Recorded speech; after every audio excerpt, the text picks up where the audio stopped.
저는 오늘 봉독혈림 말씀 가지고요, 예수님이 이런 날을 부르셨는데 라는 제목으로 여러분과 좀 말씀을 나누겠습니다. 오늘 본문은 당시에 동족들에게 아주 대역 죄인으로 여겨지던 세리, 마태, 레위를 하나님께서 예수님께서 제자로 부르신 사건을 담고 있죠. 당시에 여러분들 잘 아시겠지만 세리는 동족인 이스라엘 백성들에게 과도한 세금을 걷어서 로마에 바치는 자들이었습니다. 로마가 정한 세보다 훨씬 많이 걷어야 자신의 이익도 챙길 수 있어야 했기 때문에 이스라엘 동족 백성들에게는 아주 과한 세금이 거두어졌겠죠. 그래서 동족이라 좀 봐줄 줄 알았는데 봐주기는커녕 더 혹독하게 동족들의 피를 빨아먹는, 그래서 자신들의 배를 채우는 그런 매국노로 취급을 받았던 사람들이 바로 세리입니다. 이스라엘 백성들에게는 그래서 비난과 원망의 대상이고, 그래서 더 무시와 천대를 받았던 것을 우리가 기억하죠. 그래서 삭개오 사건을 통해서도 우리가 그것을 엿볼 수 있지 않습니까? 거기다가 그들의 업무상 어쨌든 그들이 거둔 세금을 이방인인 로마에게 갖다 줘야 됐기 때문에 이방인들과의 접촉을 해야 했기 때문에 정결례에 따라서는 그들이 부정하다라고 여겨지는 자들이었습니다. 실제로 당시 유대인 랍비 문헌을 보게 되면요, 세리는 죄인으로 간주되었고 심지어는 회당으로부터 파문을 당하기도 했습니다. 그러니까 유대인에게서 이 회당에서 파문을 당한다는 건 그 공동체 안에서 내쫓겨짐을 당한다, 유대인임에도 불구하고 이방인 취급을 받는다라는 것을 의미하니까 호적을 파낸다. 요즘은 그거 별로 신경 쓰지도 않지만 예전에 호적 파낸다 그러면 상당히 무서운 이야기 아니었습니까? 그 당시에 그런 일들이 세리에게는 있었다는 거예요. 한마디로 세리는 민족을 등지고, 내 민족 등지고 나만 배불리겠다라는 사람들인 겁니다. 우리가 일제시대의 순사들을 생각해 보면 되지 않을까 생각이 드는데요. 그러했기 때문에 예수께서 당시에 이 세리 레위를 당신의 제자로 나를 따르라 부르시고 그의 집에서 많은 세리와 죄인들과 식사를 함께 하신 이 행동은 사실 유대교 전통에서 봤을 때는 도무지 이해할 수 없는 행동이었습니다. 특히 당시에 이 함께 식사를 한다는 건 단순히 밥 한 끼 먹자 이게 아니에요. 단순히 밥 한 끼를 넘어서는 내가 이 사람을, 같이 식탁을 대하는 이 사람을 나의 친구로 받아들인다라는 그런 의미가 또 있어요. 그런 문화적인 의미가 있습니다. 그렇기 때문에 예수님의 이 행동이 그냥 단순한 행동으로 보여지지가 않는 거예요. 결국 예수님께서 이 많은 세리와 죄인들과 함께 이 레위의 집에서 식사를 했다는 것은 무엇을 의미합니까? 이 수많은 무수한 죄인들, 그죠? 죄인의 앞잡이라고 할 수 있는 이 세리와 죄인들을 예수님의 뭘로 받아들인다? 친구로 받아들인다라는 의미이기 때문에 그렇습니다. 아니나 다를까 그런 예수님의 행동에 유대 종교 지도자들, 바리새인과 서기관들이 비판을 하고 나섭니다. 그래서 그들이 예수님께, 제자들에게 이렇게 묻죠. 어찌하여 당신의 선생은 죄인인 세리와 죄인들과 함께 먹는가? 이렇게 어찌하여 함께 먹는가? 그래서 예수님께서 17절에 그런 그들의 수군거림을 아시고 그들에게 병자에게 의사가 필요하다라는 그런 비유적인 말씀으로 대답을 하시죠. 죄인과 의인이 만나면 의인이 그 죄의 부정함에 물들기 때문에 유대의 법에서는 죄인들과 접촉을 피해야 된다. 부정한 것과 접촉을 피해야 된다는 것이 이제 레위기의 유대의 전통이지 않습니까? 그래서 정결례를 꼭 부정한 것과 접촉을 했을 경우에는 일정 기간을 제사도 드리고 정결 기간을 거쳐야 되는 것처럼, 그런 그들의 사고의 틀에서 그 사고에 그들이 갖추고 있는 그 율법의 틀을 예수님은 이 의사의 비유로 철저하게 깨트려 버리시는 겁니다. 너희들의 그런 고정관념, 결국 예수님의 말씀은 이런 거죠. 병자에게 의사가 필요하듯이 죄인에게 누가 필요하다? 예수님이 필요하다라는 의미입니다. 즉 의사가 병자를 치료하듯 예수님도 얼마든지 죄인을 변화시키시고 고치시고 구원하실 수 있다라는 말씀이죠. 즉 예수님이 죄인과 식탁에서 교제를 하면 예수님이 죄에 물드는 분이 아니라 오히려 죄인들을 의롭게 하실 수 있는, 그래서 자신의 살과 피를 나누는 그런 만찬이 사실은 이 세리 레위의 집에서 벌어진 거죠. 자신을 내어주시는 만찬이지 않습니까? 그래서 죄인을 의롭게 변화시킬 수 있음을 예수님께서 은연중에 이 의사의 비유를 통해서 암시하고 계신 거예요. 그런데 예수님의 이 모습에서 저는 이 본문을 잘 아는 본문이지만 묵상을 하다가 이런 한 가지 질문을 던지게 됐습니다. 누가 죄인인가? 여러분, 누가 죄인인가? 어서 많이 들어보지 않으셨습니까? 뮤지컬 영웅에 나오는, 그죠? 그래서 아주 유명한 뮤지컬 가수가 누가 죄인인가 이렇게 막 그 안중근을 이렇게 빙의해서 이렇게 부르지 않습니까? 유명한 대사이기도 한데 저는 그 대사가 떠오르더라고요. 이 본문 속에서 과연 누가 죄인인가? 여러분 누가 죄인입니까? 이미 바리새인과 서기관들에게는 누가 죄인이에요? 세리와 그 죄인들의 거기 있는 죄인들이 다 죄인이죠. 자기들은 아니에요. 그죠? 그래서 이 바리새인과 오늘 그래서 저는 오늘 예수님의 이 바리새인과 서기관들을 향한 이 대답에서 이 질문이 떠올랐던 겁니다. 예수님을 비판하던 바리새인과 서기관들, 예수님의 제자들을 향해 어찌하여 너희 선생은 죄인인 저 세리와 죄인들과 함께 먹는가라고 하는 이 질문에는 뭐가 은연중에 전제되어 있습니까? 그들은 자기들은 죄인이 아니다. 그죠? 우리들은 죄인이 아니다라는 전제가 깔려 있는 거죠. 그렇게 스스로 자신들을 의롭게 여기는 자들에게 예수님은 묻고 계시는 거죠. 오늘 이야기를 통해 누가 죄인인가? 여러분 이 질문은 오늘 여러분들에게도 던져지는 이야기입니다. 예수님의 말씀처럼 여러분 내가 병이 들었다는 사실을 인정할 때 의사를 찾게 되는 것이고, 그죠? 치료가 가능한 것이죠. 그런데 여러분 자신이 병들었다는 것을 인정하지 않는 사람은 의사를 찾아갑니까? 안 갑니다. 그죠? 안 가고 괜찮아 난 아니야 건강해 라고 하는 사람 의사를 찾아가지 않다가 결국 병을 키우게 되고 결국 그 병으로 인해 그냥 죽게 되는 거죠. 오늘 예수님의 의사의 비유는 바로 그걸 이야기합니다. 지금 바리새인과 서기관들은 자신들도 죄에 병들어 있다는 사실을 애써 자신들의 외식으로, 그죠? 자신들의 그런 걸로 가리고 있는 거죠. 근데 여러분 과연 예수님 보실 때 오늘 이 예수님과 만찬의 자리를 나누고 있는 이 세리 레위와 또 거기 모여 있었던 다른 세리들 또 죄인들 그 만찬에 참여한 자들과 바리새인 서기관들이 예수님 보시기에 과연 달랐을까요?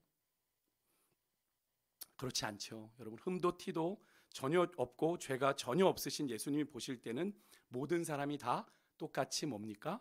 죄인입니다. 우리가 그 사실을 로마서 3장 10절에서 다시 한번 사도 바울의 목소리를 통해 듣게 되죠. 의인은 없나니 하나도 없다.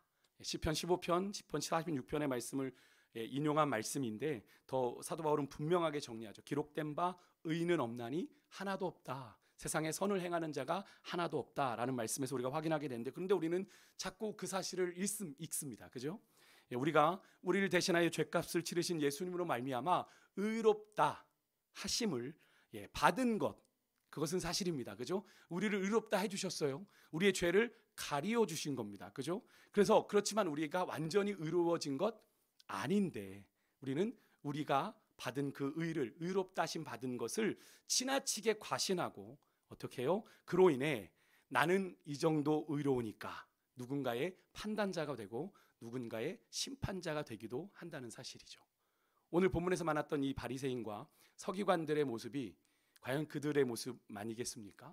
저는 이 본문의 말씀을 묵상하면서 그 모습 속에서 저가 있더라고요. 혹시 우리는 오늘 본문에 나오는 바리새인과 서기관들처럼 누가 더 깨끗하고 누가 덜 부정한지를 따지면서 스스로 의롭다고 생각하고 있지는 않은지 우리의 모습을 좀 돌아볼 수 있길 원합니다. 여러분 그런 믿음의 자세로는 절대로 의인 대신 의사 대신 예수님을 온전히 만날 수가 없습니다. 오늘 본문에 보세요. 우리 예수님을 온전히 만나고 그 은혜를 누렸던 자들은 누굽니까? 모두가 자신의 죄인됨을 스스로 정직하게 인정했던 자들입니다. 그죠? 말씀에 능통하고 누구보다도 종교적 소양이 탁월했던 바리새인과 서기관들이 아니었다라는 겁니다. 우리가 상식적으로 생각할 때 그렇게 깨끗한 사람들과 어울려야 더 예수님이 빛날 것 같은데 예수님은 누구를 만나 주셨어요? 정말로 자신이 죄인임을 정직하게 인정한 자들이요. 여러분 예수님이 필요한 사람은요 스스로 자신이 더러운 죄인임을 인정하는 사람입니다. 여러분 우리가 구원받고 나면 예수님이 필요 없나요? 아니죠. 근데 날마다 우리는 주님이 필요한 존재들인데 우리가 그런 생각을 갖게 돼. 신앙생활이 좀 연륜이 깊어지고 봉사도 하고 헌신도 하고 헌금도 드리면 이제 우리의 힘과 노력만으로도 얼마든지 신앙생활을 내가 할 수 있다고 생각하고 또 그렇게 착각을 하는 경우가 있는데 여러분 아니에요. 우리는 날마다 매 순간이 우리 주님이 필요한 존재입니다. 믿으십니까? 그것을 인정해야 돼요. 우리는 하루에도 수없이 우리의 자신의 죄인된 민낯을 경험하고 있지 않습니까? 내가 이거밖에 안 되나? 내가 하나님 앞에 이거밖에 안 되나? 너무 부끄럽다. 스스로도 부끄러운 그런 죄인된 민낯을 경험하는 존재들이잖아요. 아닌 척, 목사인 저는 아닌 척 이렇게 이 자리에 서 있지만 저 또한 똑같아요. 하나님 앞에서 죄인된 민낯을 나도 수없이 오늘 하루도 부딪히고 경험하며 하나님 앞에 자책하고, 하나님 내가 이거밖에 안 되네요 라고 고백하며 몸부림치다 여기 왔어요. 그래서 우리는요, 주님이 더욱 필요한 존재들이에요. 주님이 없이는 단 한순간도. 그런데 혹시 여러분, 우리가 가지고 있는 나도 모르는 사이 높아진 우리의 높은 마음 때문에 오늘 여러분 세리 레위가 이 누렸던 예수님과 더불어 먹고 마시는 이 풍성한 하나님 나라의 교제를 우리가 온전히 누리지 못하고 살아가고 있지는 않은지 좀 돌아볼 수 있기를 원합니다. 오늘 본문에 보세요. 예수님께서는 세리 레위에게 어떤 말도 묻지 않습니다. 오늘 본문을 잘 보시면 그가 그냥 그 세관에 앉아 있는 것을 보시고, 그죠? 그를 향해 뭐라고 부르셨어요? 나를 따르라 부르셨어요. 사실 자신의 직업 때문에 이 레위는 항상 사람들의 수군거림에 손가락질을 당하고 욕을 먹었던 레위입니다. 얼마 전에 그런 기사 났죠. 누군가가 13시간 스토킹해가지고 자살한 기사를 혹시 보셨습니까? 오피스텔에서 한 여성분이 자살한 기사가. 근데 13시간 동안 초인종을 눌렀대요. 누가? 스토킹을 한 겁니다. 사실 미칠 노리시겠죠. 13시간 동안 초인종을 띵동띵동띵동 하고 눌러댔으니 그 스트레스를 견디지 못하고 죽은 거예요. 여러분, 그런 것들 내가 뻔히 보이는, 그러니까 이 레위도 그러지 않았겠어요. 레위 앞을 지나가면서 사람들이 수군수군, 저 매국노, 저 나쁜 놈, 저런 이런 말들. 그래서 늘 수군거림과 손가락질 당하고 욕을 먹었던 레위, 그의 마음은 늘 어떻겠어요? 늘 위축되어 있었겠죠. 조금만 걸려도 뭐 이렇게 놀래는 그런 위축됨이요. 그런데 그렇게 소문으로만 들었던 예수님이 자신에게 다가오셔서 자신을 향하여 어느 사람들처럼 어떤 비난도 하지 않으세요. 그 눈빛이 너무나도 사랑스러웠단 말입니다. 너무나 사랑스럽게 자신을 바라보며 구원해 주시겠다는 약속도 분에 넘치는데 자신을 어떻게 해요? 제자로 삼아 주시겠다는 말씀을 하셨을 때 레위는 찰나의 순간인지 모르지만 자신의 모든 허물과 죄를 예수님이 그의 사랑으로 덮으시고 계시다라는 걸 그 순간 강력하게 깨달았던 거죠. 그런 예수님의 사랑, 그 용서에 대한 이 레위의 확신이, 레위로 하여금 우리가 볼 때는 뭐 그냥 뭐 짠 거 아니야 뭐 이렇게 느낄 만큼, 그죠? 나를 따르라 하시는 그 부르심에 그냥 따라갔다라고 얘기하지만 그 찰나의 순간 우리 행간 속에는 정말 많은 영적인 스파크가 일어났던 거죠. 그런 예수님의 사랑, 용서에 대한 확신이 그 레위로 하여금 기꺼이 예수님을 따라 나서게 했던 것을 우리가 보게 되는 건데요. 근데 여러분, 이런 세리 레위를 향한 예수님의 부르심이 곧 이 자리에 있는 여러분과 저를 향한 우리 주님의 부르심이지 않았습니까? 예수님이 여러분과 저를 당신의 제자로 이렇게 오늘 부르셔서 살아가게 하신 것도 오늘 본문의 세리 레위처럼 우리에게 뭐 제자다운 면이 있고 어떤 자격이 있고 조건을 갖추어서가 아니죠. 그죠? 늘 자주 말씀드렸지만 어떤 조건도 자격도 갖추지 못한 우리인데 오늘 본문에서 세리 레위가 동족들에게 비난받아 마땅한 일을 했던 것처럼, 그죠? 동족들에게 그렇게 비난받아 마땅한 일을 그렇게 했던 것처럼 우리도 우리 주변에 참 많은 상처를 주면서 살았고, 그죠? 하나님의 뜻을 거스르면서도 자신을 묘하게 합리화하며 그렇게 불순종의 죄를 지으며 살아왔는데도 예수님은 그런 우리의 모든 죄악을 아시면서도, 그죠? 우리를 찾아오셨고 아무것도 묻지 않으시고 너 왜 그랬어? 라고 묻지 않으시고 우리에게 그저 용서의 은혜를 베풀어 주셨다라고 하는 것. 그래서 오늘 우리가 이 은혜의 자리에 나와 그 주님의 사랑에 매였다고 우리가 찬양하고, 그래서 그 주님께 내 삶을 드리겠다고, 내 생명을 드리겠다고 고백하며 찬송하는 것 아닙니까? 여러분, 매일 우리 이 주님의 은혜와 사랑을 여러분들 깊이 느끼며 살아가고 계세요? 올해 2024년도는 매일매일 여러분의 삶에 이 주님의 은혜, 그럼에도 불구하고 우리에게 한결같은 은혜와 사랑을 베푸시는 그 주님의 사랑을 좀 많이 느끼며 살아가는 그런 하루하루였으면 좋겠습니다. 그죠? 때로는 내가 나를 봐도 실망스러운데, 때로는 내가 나를 봐도 이것밖에 안 되나 실망스러운데, 그런데도 불구하고 주님은 나를 포기하지 아니하시고 다시 손 내밀어 주시는 그 주님을 만날 때, 그죠? 무너지는 우리의 마음에, 그 갈라지는 그 마음에 하나님께서 그 마음이 아플까봐 그 마음을 보듬어 안으시고 괜찮아, 내가 너와 함께 해줄게, 내가 너와 함께 갈게 라고 말씀해 주시는 그 하나님의 위로하심, 주님이 여러분 있었다라고 하는 것을 여러분 기억했으면 좋겠어요. 근데 그 은혜와 사랑에 우리는 아무 자격도 조건도 없는데 말입니다. 그죠? 아무것도 없는데. 이것이 오늘 우리가 이렇게 감사함으로 우리 주님 앞에 나아가고 또 그 주님을 따라가야 하는 이유인데 여러분 어떠십니까? 우리의 처한 영적 현실이 이러함에도 우리는 종종 그러죠. 신앙생활 좀 했다고 오늘 본문에 바리새인과 서기관들처럼 내가 가진 의로움, 상대적인 건데, 그죠? 주님 보실 땐 보잘것없는 건데 상대적인 의로움에 속아서 누군가를 판단하고 정죄하는 일에 빠르지 않은지, 그것은 더뎌도 되는데 늘 좀 오래 우리를 참아주셨던 주님처럼 그것에 대해서는 좀 오래 기다려도 되는데 누군가를 정죄하고 판단하는 일엔 누구보다 빠르지 않았는지 여러분 우리가 좀 돌아보기를 원하는데, 여러분 명심하셔야 돼요. 여러분 그런 높은 마음으로는 절대로 나는 의인을 부르러 온 것이 아니라 죄인을 부르러 왔노라 말씀하신 우리 예수님을 온전히 만날 수 없고 경험할 수도 없고 그 주님과 관계하는 그 풍성한 관계를 여러분 온전히 누릴 수 없다라는 거예요. 여러분 아무리 교회에서 봉사를 하고 이 모양 저 모양으로 헌신을 해도 내가 주님 앞에 그럼에도 불구하고 나는 전적으로 타락한 죄인이고 내가 주님 없이는 아무것도 할 수 없는 그런 연약한 존재임을 여러분 겸손하게 인정하지 않는 한 여러분 예수님을 온전히 오늘 이 세리 레위처럼 누리는 삶이 불가능하다라는 사실을 여러분들 꼭 기억하시고, 오늘 이 밤요 여러분 우리가 주의 부르심에 어떤 마음인지를 좀 돌아보기를 원합니다. 오늘도 우리를 이 자리에 주님이 부르신 거잖아요.